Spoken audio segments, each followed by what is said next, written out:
Hello friends, आप देख रहे हैं समय डिजिटल। मैं हूं आपके साथ रवीश और आज हम बात करेंगे पूनम पांडे की। क्या वाकई पूनम पांडे की मौत हो चुकी है या फिर पूनम पांडे जिंदा है? इस पहेली से आज हम पर्दा उठाने वाले हैं। लेकिन आपने अगर अभी तक हमारे चैनल को सब्सक्राइब नहीं किया तो चैनल को सब्सक्राइब करिए, बेल आइकन को दबाना ना भूलिए ताकि सबसे पहले नोटिफिकेशन दोस्तों आप तक पहुंचे।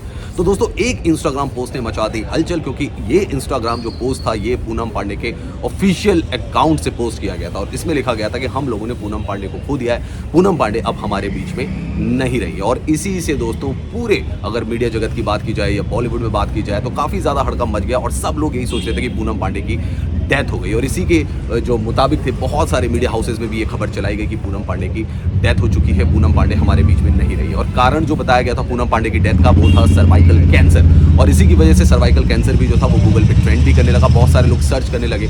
कई लोग ये सवाल भी उठाते थे कि 2 दिन पहले तो पूनम पांडे पार्टी कर रही थी गोवा में और इसका वीडियो भी खुद उन्होंने अपने इंस्टाग्राम पर पोस्ट किया था। तो फिर आखिर 2 दिन में ऐसा क्या हो गया जो पूनम पांडे की डेथ हो गई और वो हम सबके बीच में नहीं रही?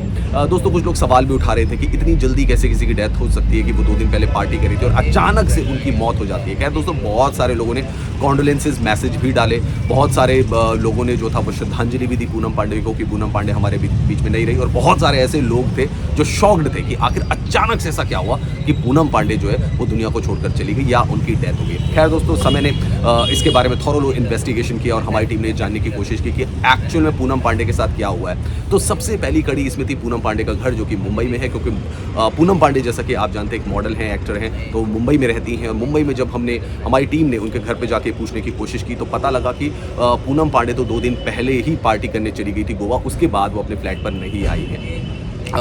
बहुत सारे जो मीडिया हाउसेस थे उन्होंने भी कोशिश की पूनम पांडे से संपर्क साधने की। उनका फ़ोन जो था वो अनरीचेबल आ रहा था, नॉट रीचेबल उनका फ़ोन आ रहा था। और जब उनके परिवार के सदस्यों से भी हमने बात करने की कोशिश की तो उनके भी फ़ोन स्विच ऑफ थे। अब दोस्तों, जैसा कि आप जानते हैं कि पूनम पांडे कानपुर की रहने वाली है, तो जब कानपुर में भी उनके घर पर संपर्क साधने की कोशिश की गई तो वहाँ से भी कोई रिप्लाई नहीं आया। उनके जो पड़ोसी थे उनका भी यही कहना था कि पूनम पांडे के डेथ के बारे में उनके पास कोई इन्फॉर्मेशन नहीं है, कोई खबर नहीं। और यहाँ से शुरू होता है दोस्तों सबसे बड़ा सस्पेंस कि अगर किसी की डेथ हुई है तो क्या उनकी डेथ मुंबई में हुई थी पूनम पांडे की या फिर कानपुर में हुई थी? फैमिली मेंबर्स क्यों नहीं फ़ोन उठा रहे हैं? और सबसे बड़ी बात है कि अगर डेथ होगी तो उनकी डेड बॉडी कहाँ है? और दूसरी चीज़ है कि किस हॉस्पिटल में उनकी डेथ हुई, क्योंकि ये भी इन्वेस्टिगेट किया गया कि आखिर किस हॉस्पिटल में उनकी डेथ हुई होगी। तो सारे हॉस्पिटल्स में जब बात की गई तो वहाँ पे पूनम पांडे नाम का कोई पेशेंट नहीं मिला। तो इससे भी ये थोड़ा सा शक बढ़ गया कि शायद पूनम पांडे का ये पब्लिसिटी स्टंट होगा और पूनम पांडे एक्चुअल में ज़िंदा हैं, लाइव हैं, लेकिन पूनम पांडे ने किसी वजह से इस तरीके का पोस्ट जो था वो इंस्टाग्राम पर डाला था।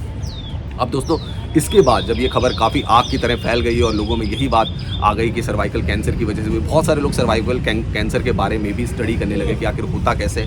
बहुत सारे लोग ये भी कह रहे थे कि इससे सडन डेथ नहीं हो सकती, हार्ट अटैक नहीं होता है। खैर दोस्तों, पूनम पांडे ने अब अपना एक और वीडियो पोस्ट कर दिया और इसमें उन्होंने बताया कि वो जिंदा हैं, तो उनके जो फैंस हैं उन्होंने ज़रूर राहत की सांस ली होगी। और पूनम पांडे इसमें बता रही हैं कि वो कैंसर के बारे में अवेयरनेस क्रिएट करना चाहती थी, स्पेशली सर्वाइकल कैंसर के बारे में, जिसकी ऑलरेडी एक वैक्सीन भी मौजूद है। और अगर आप उसकी वैक्सीन लगा सकते हैं, स्पेशली क्योंकि ये गर्ल्स में फीमेल्स में होता है, तो अगर उसकी वैक्सीन लगाई जाए तो इसे बचाया जा सकता है। तो पूनम पांडे का दोस्तों साफ तौर पर कहना है कि अवेयरनेस क्रिएट करना चाहती थी लोगों के मन में और लोग इसके बारे में जाने, इसलिए उन्होंने इस तरीके का जो था पब्लिसिटी स्टंट जो था अपनाया था। उनकी जो भावना थी वो नेक भावना थी और साथ ही साथ उन्होंने ये भी बता दिया कि वो जिंदा है। अब दोस्तों, लोग बहुत सारे क्रिटिसाइज भी कर रहे हैं पूनम पांडे को कि इस चीज़ के लिए अवेयरनेस क्रिएट करने के लिए ऐसा स्टंट करना क्या ज़रूरी था? आपको क्या लगता है दोस्तों? कमेंट सेक्शन पर जाकर कमेंट ज़रूर करें और ज़्यादा इन्फॉर्मेशन के लिए आप समय डिजिटल को सब्सक्राइब कर सकते हैं। और जैसा कि मैंने आपको बताया कि पूनम पांडे को कुछ नहीं हुआ है, वो जीवित है।